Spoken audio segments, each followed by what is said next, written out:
The introductions were awesome.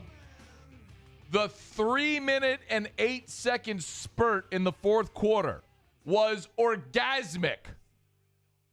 Everything in between kind of sucked. But, man, what a run for Zion there in the fourth quarter. He did not want to come out of the game and said as much after the game when he met with the media. Here was Zion. It's very hard. I'm 19, honestly. In that moment, I'm not thinking about longevity. I'm thinking about winning that game. So it was very tough. Zion did not want to come out.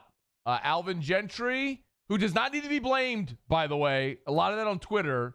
Gentry's not the one who sucks. The Pelicans medical staff sucks. Well, they don't suck. I don't mean that. But they suck for making that decision.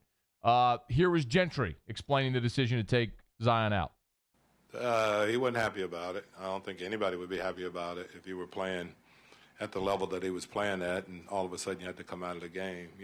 I ain't the brightest coach in the world, but I wasn't going to take him out in those situations unless I was told to. So I think you got to be smart about it. I'm pretty sure Sean wouldn't take Drew Brees out in that situation. Okay, but I think we've got to be smart about it. I think we understand that we have to look long term and not, one game, short term, put him out there and play him extended minutes, So we were not going to do that in any situation. So I think he made his point, and I think he'll continue to get better, but we can't sacrifice his whole future for one short-term thing. I absolutely agree. You cannot sacrifice a player like that and his future for one short-term thing. But here's the problem. It's 5 minutes of running the floor.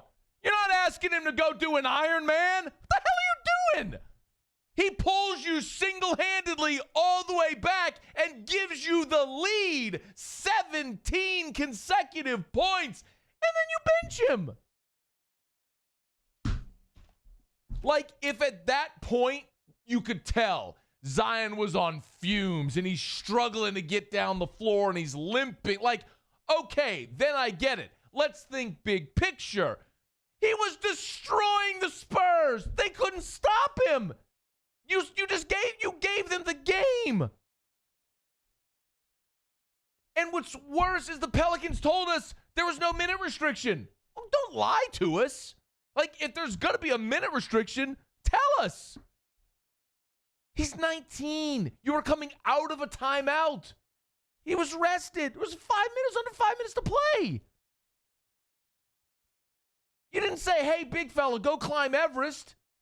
Hey, man, go run the floor for 5 minutes. He's 19 years old.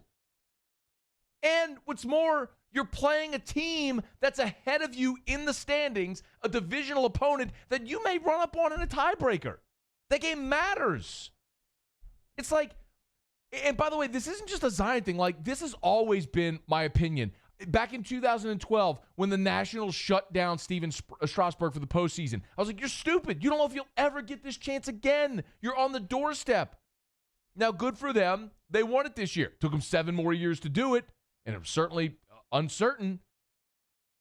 But it's like, if this were like game 12 of 162 and you're leading 9-0 in the 7th and the guy's got an elevated pitch count, like, I get it. There's no need to go finish out a complete game. Who cares? But it's like,